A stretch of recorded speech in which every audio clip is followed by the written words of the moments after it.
Балалар, бүгін түбір және қосымша туралы өтеміз. Түбір сөз дегеніміз не? Түбір сөз дегеніміз одан әрі бөлінбейтін мағынасы бар сөзді түбір сөз дейміз. Түбірді былай белгілейміз, ал қосымшаны былай белгілейміз. Енді мысалы мен бір сөз алайын, соның түбірі қосымшасын қалай ажыратуға болады. Мысалы, балалар деген сөз. Балалар деген сөздің түбірі бала. Не, түбір сөз. Түбірі бала, лар қосымшасы болады. Енді келесі тағы бір сөз. Мысалы, бала, ны деген сөз алайық. Бұл жерде түбірі бала, ал ны қосымшасы болады.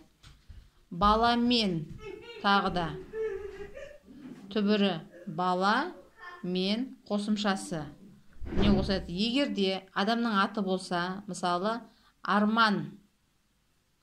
Міне, бұл өзі түбір сөз болады. Егер бұған қосымша жалғайтын болсақ, мысалы, д. Арманды. Немесе арманға. Бұл жерде түбірі арманға қосымшасы болады.